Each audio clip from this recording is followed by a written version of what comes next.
ये एक political campaign है। फैसला जो जज जिसके हक में फैसला करता है वो बल्ले बल्ले, हक की फतह, सच की फतह।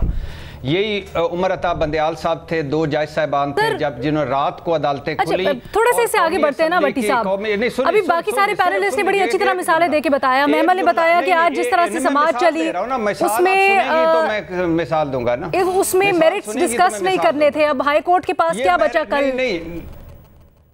नहीं, मैं आप सुनिए तो सही ना। हाई कोर्ट के पास जो कुछ बचा है या नीचे ट्रायल कोर्ट के पास या सेशन कोर्ट के पास जो कुछ बचा है वो उन्होंने बचा दिया और सारा कर दिया ना। यही जज उमर अता बंदयाल साहब थे कि जिन्होंने, उनके बेंच ने कासिम सूरी की रूलिंग को गैर आईनी करार दिया था। उस दिन के ज़रा अखबारात उठा लें और मुस्लिम लीग के बयानात पढ़ लें।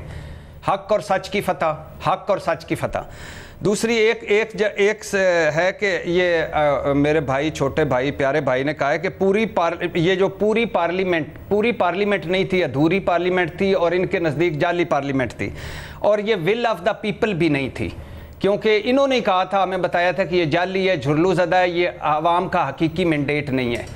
तो जिस तरह पार्लियामेंट को लड़ाया गया सुप्रीम कोर्ट से, वजह क्या थी कि 90 दिन में इंतखाबात। आज सारे वही कह रहे हैं, जब कौमी असम्बली का ना पीपल्स पार्टी जद्दोजहद करने पे आ रही है, हाफिज अब्दुल्ला साहब ने कहा है कि एक दिन सारे इलेक्शन कर रहे होंगे और सारे कर रहे, तो मेरा मुख्तसर करें तो जो इनको जज वही अच्छे हैं जो हमारे हक में फैसले दें, हमारे मुखालफिन को अंदर करें। फौज वो अच्छी है जो हमारे साथ खड़ी हो, इलेक्शन कमीशन वो अच्छा है जो हमारे मुखालफिन को नायल करे, पुलिस और FIA वो अच्छी है जो हमारे मुखालफिन को पकड़े। पहुंचे हुए बुजुर्ग हैं, ये हमेशा रंगे हाथों भी पकड़े जाएं। भट्टी साहब, आपकी बात के ऊपर मेरा सवाल है। बहरहाल जी एजाज, बात यह है अलीना कि जो ट्रायल कोर्ट के ऊपर जो एतराज़ है ना, उस एतराज़ के ऊपर एतराज़ भी कुछ लोग करते हैं और कुछ लोग तारीफ़ करते हैं, लेकिन हमें ये बात याद रखनी चाहिए कि हाई कोर्ट जो ट्रायल कोर्ट है उसका जज एक दफ़ा तब्दील किया गया।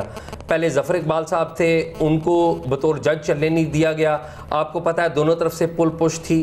फिर नए हुमायूं दिलावर साहब आए। टोटल जो ट्रायल कोर्ट की जो हियरिंग हुई है वो 43 टाइम्स हुई है। इमरान खान साहब को बार बार वहाँ पर बुलाया गया है। टोटल वो 4 या 5 दफ़ा वो वहाँ पर आए हैं।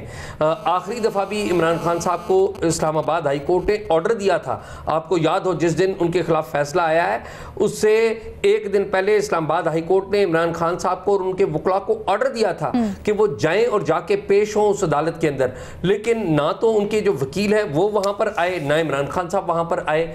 इशू वही है कि जो जज साहिबान आपके खिलाफ फैसला दें वो सबसे बुरे हैं, जो जब जज साहिबान आपका साथ दें वो इंसाफ का अलम बुलंद कर रहे हैं। जो क्रेडिबिलिटी ऑफ द इंस्टीट्यूशंस है वो मैं बड़े अदब से कहूँगा वो हमारे जज साहिबान ने अपने फैसलों से और अपने कंडक्ट से खराब की है। लोग एक तरफ के हों या दूसरी तरफ के हों, जब आप उनके साथ खड़े होते हैं तो तभी आपको अच्छा कहते हैं। और ओवरऑल ये जो इमेज अदलिया के हवाले से आया है, आम आदमी का इमेज उससे भी ज़्यादा ख़राब है। आप बड़े बड़े लोगों को तो इंसाफ दे देते हैं, नवाज शरीफ को इंसाफ मिल जाएगा, इमरान खान को इंसाफ मिल जाएगा, परवेज़ मुशर्रफ साहब के ऊपर गद्दारी का मुकदमा उसका फैसला आ जाएगा और बाद में लाहौर हाई कोर्ट के बाद जज साहिबान बैठकर उसको सेट असाइड करने की भी कोशिश करेंगे और करेंगे, लेकिन किसको इंसाफ नहीं मिलेगा? आम आदमी को इंसाफ नहीं मिलेगा। अच्छा एजाज, मुझे ये बताएगा और 30 35 साल वहां पर धक्के खाता रहेगा। एजाज मुझे ये बताएं, जब आप ये बात कहते हैं, जब आप ये इस बात का इजहार करते हैं कि आपको लगता है कि चेयरमैन तहरीक इंसाफ को तोशाखाना केस में सुप्रीम कोर्ट से रिलीफ मिलेगा, तो ये आप खबर की बुनियाद पर कह रहे हैं या आप इसी तासुर की बुनियाद पर कह रहे हैं? देखिए, ये बात इस्लामाबाद के जो ईवान हैं उनमें बहुत सारी सरगोशियाँ ऐसी होती रहती हैं इक़्तिदार के ईवानों में, और बहुत सारी चीज़ें पता चलती रहती हैं कि क्या होने जा रहा है। और ये उससे भी ज़्यादा अफसोसनाक बातें हैं कि मैं और उमर चीमा जो टॉक शॉक में कई बातें हमारे मुअज़्ज़ज़ जजेस साहिबान के हवाले से और उनके मुतवक्का फ़ैसलों के बारे में भी करते रहे हैं, और ये बड़ी तकलीफ़ से मैं बातें कह रहा हूँ कि वो सारी बातें ठीक भी साबित होती रही हैं। ये ऐसा क्यों है कि बाज़ चीज़ें हमें पहले से पता चल जाती हैं? इसलिए ऐसा है कि कहीं ना कहीं पे कोई ना कोई सरगोशी हो रही होती है कि ये वाक़या होने जा रहा है और वैसा हो जाता है। असल इंसाफ का तकाजा तो ये है कि कानून के कायदे के मुताबिक सारी चीजें हों और किसी को कुछ पता ना चले। तो आपको लग रहा है कि अब करें। मैं मैं एक रिलीफ मिल जाएगा। मैं एक आखिरी बात करूंगा कि वो किसी ने कहा था कि है फैसला खुद बायसे तौहीन अदालत, है फैसला खुद बायसे तौहीन अदालत, कुछ कहकर मैं तौहीन अदालत नहीं करता।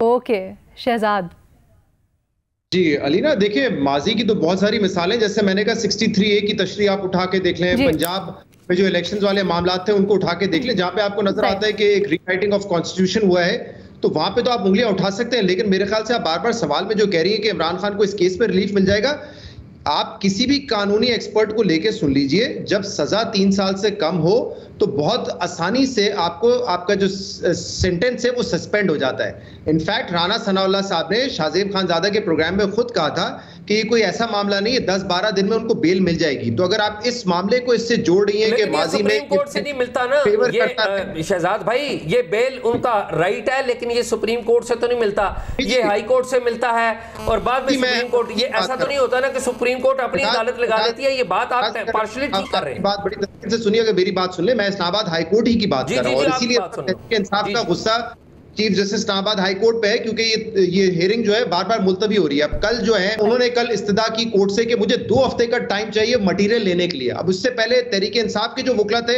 हुमायूं दिलावर की अदालत में, वो ताखीरी हरबे आजमा रहे थे। अब अमजद परवेज साहब कह रहे हैं जो केस अभी पिछले हफ्ते 2 हफ्ते पहले हुआ है, वो कह रहे हैं उसका रिकॉर्ड तलब करने के लिए मुझे 2 हफ्ते की जरूरत है। जज साहब ने उनको सिर्फ 2 दिन दिए। तो ये फैसला बिल्कुल ठीक है ना, एजाज इस्लामाबाद हाई कोर्ट से ही आना है, लेकिन ये बड़ा मामूली फैसला है क्योंकि यह सजा 5 साल से कम है। जैसे मैंने कहा, राना सनाउल्लाह खुद कह रहे थे ये 10-12 दिन में बेल मिल जाएगी, क्योंकि जवाब सुन लीजिएगा शहजाद, सजा 5 साल से कम हो, उसमें आसानी मिल जाती है। मेरे ख्याल से आज ये जो रिमार्क्स थे सुप्रीम कोर्ट के, ये गैर जरूरी थे। पहले इस्लामाबाद हाई कोर्ट को फैसला करने दें, उसके बाद आप बताएं बादियों नजर में आपको क्या लगता है। ये जल्दबाजी नहीं कर, क्या ये दबाव नहीं डालेगा इस्लामाबाद हाई कोर्ट के ऊपर ये रिमार्क्स? ये भी एक अहम सवाल है। तो अदालतें होती हैं, उनको आप पहले फैसला करने दें और फिर आप अपनी ऑब्जर्वेशन पास करें। ये नहीं होना चाहिए कि एक सुपीरियर कोर्ट अपनी मातहत अदालत से पहले मामला गदला हो जाता है। True, as short as possible please. मैं समझता हूँ कि बिल्कुल इमरान खान साहब का ये राइट है कि उन्हें इस्लामाबाद हाई कोर्ट से रिलीफ मिले, लेकिन अगेन ये राइट जो है वो प्रॉपर चैनल आना चाहिए। ऐसा भी नहीं होना चाहिए कि कोर्ट जो है वो ये दिखे कि कोर्ट किसी एक फरीक के खिलाफ है, और ये मामला सुप्रीम कोर्ट में भी नहीं दिखना चाहिए कि कोर्ट किसी एक फरीक के हक में है। तो ये दोनों बातें अपनी जगह बिल्कुल दुरुस्त है। एक मैडम शेख एक सवाल है, एक सेकंड, मैंने जो मिसाल दी आपने शायद उस पर गौर नहीं किया। एजाज सैयद और ये उमर चीमा साहब तो कवर करते रहते हैं। नहीं, मैं उसकी बात कर रहा हूं। आप ये जो मौजूदा चीफ जस्टिस है, जब चीफ जस्टिस नहीं थे, आप देख लेना कि हमारा सियासी कंडक्ट क्या होता है। राना शमीम साहब की स्टोरी आई, तहरीक इंसाफ उनके हक में खड़ी हो गई, पीडीएम उसके खिलाफ खड़ी हो गई। आज जो है पीडीएम उनके साथ खड़ी है, इमरान खान उनके खिलाफ, उनकी कोर कमेटी उनके खिलाफ रेफरेंस लेके आने का फैसला कर रही है। तो ये सियासी फैसले, सियासी मकासद की, सियासी फैसलों की बुनियाद पे अपनी पोजीशन चेंज कर रहे होते हैं ना। ये बिल्कुल सही, हम होलिस्टिकली तो इसको देख ही रहे हैं। शहजाद एक लाइन शहजाद भाई, बात ये है कि इस बात की बाकायदा मुझे पता है वजारत कानून में एक स्टडी हुई थी, जिसमें जो मौजूदा आला अदलिया के जो बास जज साहिबान हैं उनके बारे में स्टडी की गई थी कि मनपसंद बेंच बनाकर कमोबेश 84 केसेस सुने गए, मनपसंद बेंच बनाकर। उन 84 केसेस में 83 केसेस में पाकिस्तान तहरीक इंसाफ को रिलीफ दिया गया, 84 में से 83 केसेस में।